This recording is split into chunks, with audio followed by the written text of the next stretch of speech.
Hi everyone, it's the Gadget Guru. This is going to be a what to do or what a not to do at a regionals report. Regionals come up very fast for me, so I figured I'd put a little thing together and I'll tell you what I do at a regionals and how I play, how I go through the day, some tips and advice. Um, the first thing would be before your regionals. I always like to get a feel for the decks. And how I basically do that is about 15 minutes or so after almost everyone's shown up, I'll walk around and look at the different decks being ran. That'll give you a good idea how many Blackwing, how many Machina gadgets, how many of what deck are going to be there today, and maybe what you're going to need a side deck for that. At our last regionals, at our last two regionals actually, we saw a lot, and I mean a lot of Machina gadgets. So if it's the same way this time, I'm definitely going to be running 3 system down, and definitely going to be just going with, Oppression Gadget. The deck types are still undecided. I've got both Oppression Gadget and Machina Gadget fully built right now. So whatever I think is going to do better, I'm probably going to run. Right now I'm leaning towards the Oppression Gadget because it can take care of X-Sabers and Infernities a lot better and faster than the Machinas can. So yeah, just walk around, look at the decks. Some people call this cheating. I don't. I mean, honestly, everybody goes through their deck, and if they're not hiding their deck, then what do they care? You're just seeing what's around at your regionals. So, excuse me. I don't consider it cheating, but some people might. It just helps you get an idea of what you're gonna be versing throughout the day. The second thing is, I'm gonna give you a little example here. Do not overcommit. Like, I'll give you an example. The other day I was watching someone play, and he drew his opening hand, and this is what his opening hand was.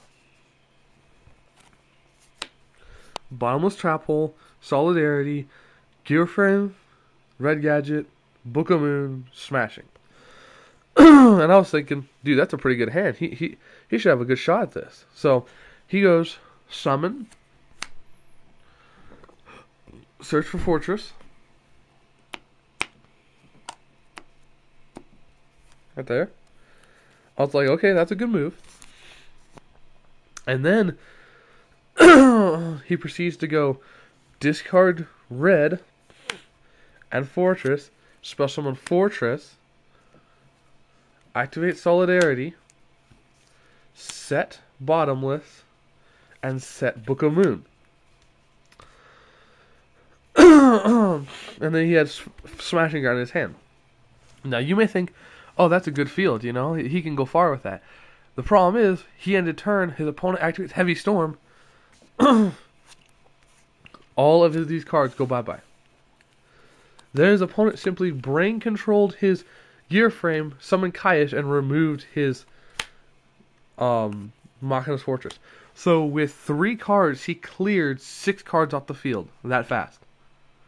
And now all he had is a Smashing Ground. No monsters, nothing. Luckily he top decked into a Spirit Reaper and used that to stall for a while, but it's just the point that was overcommitting to a extensional level. Now, what I would have done with this hand,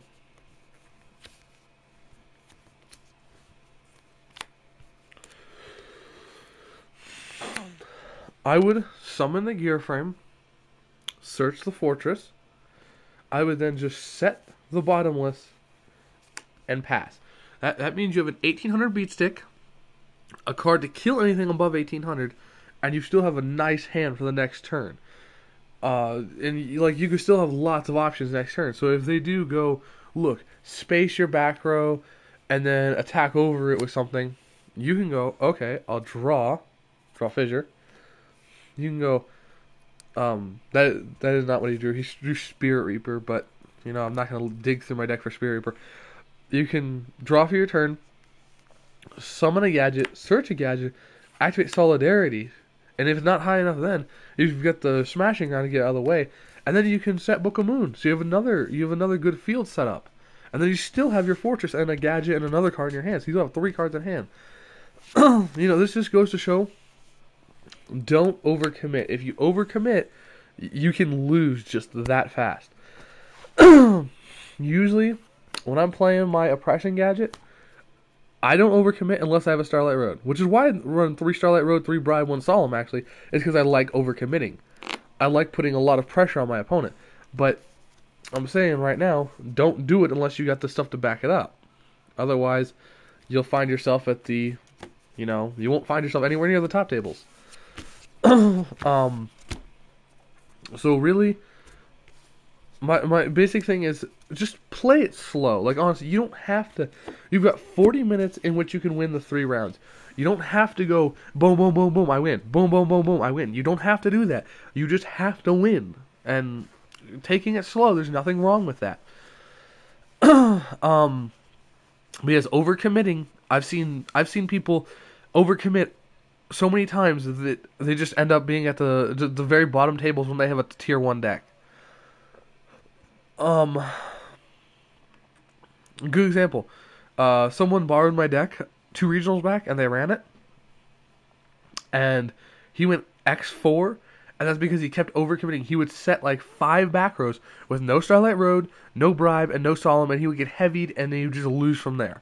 You don't do it. You just don't. Like, set 2 back rows maximum, maybe 3, but you really don't want to get black rosed or heavy stormed and just start losing from there. You should be able to play a good field and then start coming back if they do something retarded. But yeah, this looks like my build. Yes, I know, it's a 60 card build. Oh my goodness, it's so huge. But that's not the point. I'll be doing a little deck profile, like, review thing on this later, showing you what I've decided to run. I did change it up a bit, actually, because honestly, I started looking through it, and I did agree with some people that some of the cards needed to go. They weren't that useful. And not as useful as I thought they were. I guess I was just being blind for a second. But I did change it up a little bit, so I'll go over that in another video. But I just wanted to show you, get a feel for the decks, see what you want to run your side deck, because having a good side deck is going to make you win games more. It really will depend on whether you win your games or not sometimes. Like, this is the sideboard I'm planning on taking. Prohibitions, system downs, 3 of them. DD Crows for Infernities and stuff. And then 2 Null Crossout. Now, this can pretty much cover any deck. And I'm probably going to stick with this side deck. But if I go there and I don't see a single Infernity deck, honestly, those are probably going to go bye-bye. Because they can't stop Fortress. Which is why I had them in originally, because I thought they could stop Fortress, because there was a ruling that said they could, and then it says they can't. So, I don't know. Whatever. Konami's interesting like that. So if I don't see any Infernities, I might actually take these out for something that will help me against the other meta matchups. I might even throw a return in for all these system down people, because that's actually looking really good right now. Return for the different dimension, because people are like system down, DD Crow. So I'll be like, you know what, return for the different dimensions. Special summon 5 monsters at once. Yeah, what now? So yeah, it's just, and maybe like you may just go to a regionals, you may not have these in your side deck. You start walking around, you see just wave after wave after wave after wave of like Machinas. You may be like, oh my goodness, I need these in my deck. Hello, thank you. Or you may want to side deck 2 Cyber Dragons, If there's a lot of Machinas and no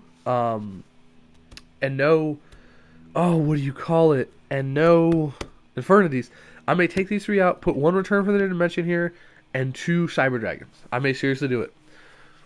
Because matchups are going to be crazy if there's a lot of them. So, this is just my overall build. Let me know what you guys think of it. Well, this is not my build. My build's going to be in another video. This is my side deck. But yeah, just walk around and get a feel for the decks. Don't overplay. Don't misplay. Take your time. Misplaying and overplaying will cost you games. Don't do it, people. Just think about your moves before you do them. So, I'll be making another video shortly after this, so stay tuned, I guess. Yeah, okay, bye.